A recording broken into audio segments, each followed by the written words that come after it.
Take your CJ7 all the way to 11. Jeepin' with Cool Guy. Now that we've taken the cover off, got that all cleaned up, drained out, scrubbed out, and beautified, let's move on to the wheel hub. There was a big cotter pin in here, pulled that out, so you need to remove your first cotter pin.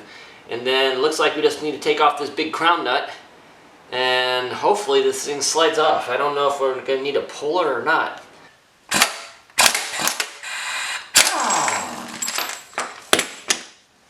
Crown nut seems to be 1 3/8 maybe, or because 1 1/4 was not big enough and didn't really have anything else, so I had to go with a 34-inch or 34 millimeter. Wasn't comfortable with that. There was a lot of play in there, but really didn't need to put a whole lot on it. Kind of came off fairly easily.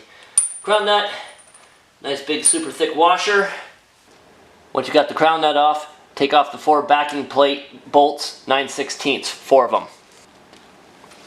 You're gonna probably need to do a double wrench, both sides. Get yourselves a set of these ratchet and crescent wrenches. They're awesome.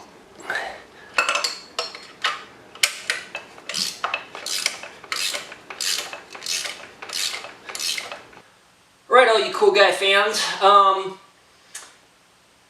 I've gotten to the point where I'm trying to figure out how to get the hub off. And the hub, you need like a specialty puller for it. I've found a couple of them that are online. They range anywhere between $60 to $150 to $200. Basically, it's this, only it's a lot longer and it's got arms that go all the way down to here. It's a specialty puller. Front axles obviously don't work, so what I did is I got a basically an Axial Polar. Got this from, I believe, AutoZone. No, O'Reilly's. And it is with 4.5 or 5.5 bolt circles. So this one's just big enough to reach. Now the complication with that is that you need to figure out how you're going to connect this thing to it. So I went out to the hardware store and I got 4-inch long 1/4-inch bolts.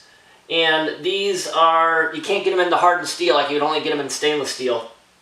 But on your actual wheel hub, there are the 3 holes in the actual hub itself. So it's like they had actually planned for you to do this.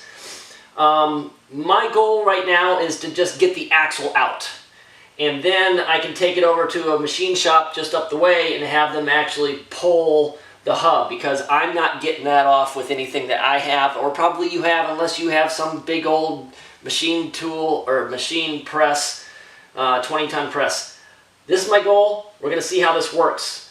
My hope is that these bolts hold up enough. So what you want to do is you want to get your nice big 10-pound, 5-pound hammer slider, and that should be enough to be able to pull this thing out. Now, before you've done this, you should have released the bolts from the backer plate. There's 4 of them. Taken off the wheel cylinder, and that's pretty much about it. There's really not a whole lot else you can do. One thing you definitely want to do is you want to check your actual gears in your axle, because I guess there's a version where it's like a C-clamp. That is, there's a clamp on the ring clamp on the inside of the actual axle with the by the actual bearings. This one doesn't have it. There's other videos out there by other people that describe it, but this is just a straight up AMC 20, so I'm not even concerned about that.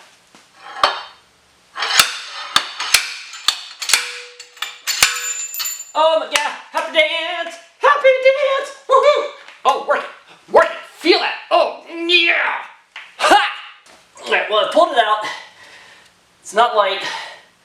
Man, I cannot tell you how super geeked I am. You might have gotten that from that ridiculous little dance I did. Anyways, this is your axle. The reason I'm doing this is not because my seals were leaking or anything else. I just want to replace this stuff. And actually, now that I've gotten this out, this inner bearing with the seal, as you can see, well, no, that's actually just the race that goes over the top of the bearing. So this is not what I thought it was. I actually thought that this thing had started to separate.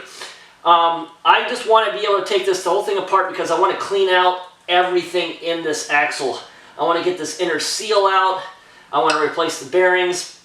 I want to powder coat all these pieces because I'm trying to make this a forever Jeep and get it in a really pristine shape as best as I can. Yeah, I could go out and order a one-piece axle, spend $350 on a set of those. Fine. But as for right now, there is one thing to take in consideration.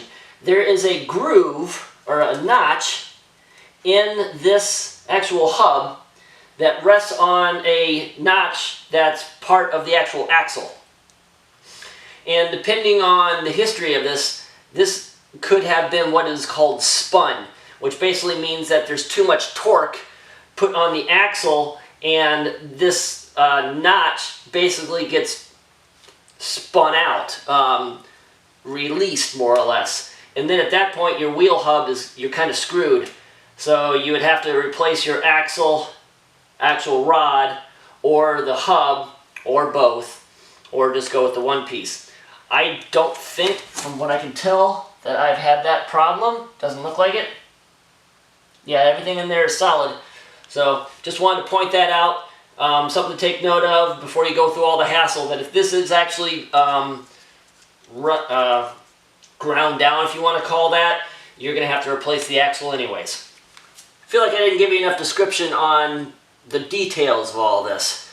Got the slide hammer, put the claw on here, threaded it through the actual Polar itself, and then I put the nut on the back just for extra security. And then you get your 4.5 or 4 inch, I think 4 would probably be good enough. These are a little excessive. But since it is a 1/4 inch bolt that goes into these actual holes, it's a very small thread, you're going to have to get some pretty decent sized washers, thick washers, to be able to hold up to the width and the pressure that's going to come from this slide hammer. So I've got 2 thick washers on here, one that actually fits inside of the head, and then a much thicker, bigger one that provides the platform to provide the security around the bolt with the actual claw itself. So just simply thread these in, get yourself all nice and level set. Then once you get that set up, then you want to screw these things all in to be about the same distance from the actual axle rod, which the nut rests on top of the actual axle rod. You don't have to torque these things down. Actually, you're probably better off not torquing it down. Whoops, I don't want to do that. Because you don't want to put too much tension on these bolts, because they're not big, they're not thick. Just enough to where the slide hammer's not moving. Right, now once you've got that all in place, hi-ho silver, away! There you go, 2 pops. That's cool. Man, these heavy-duty slide hammers are awesome. One thing I do need to do, my posts, my leaf spring posts, well, not posts, what do you call them?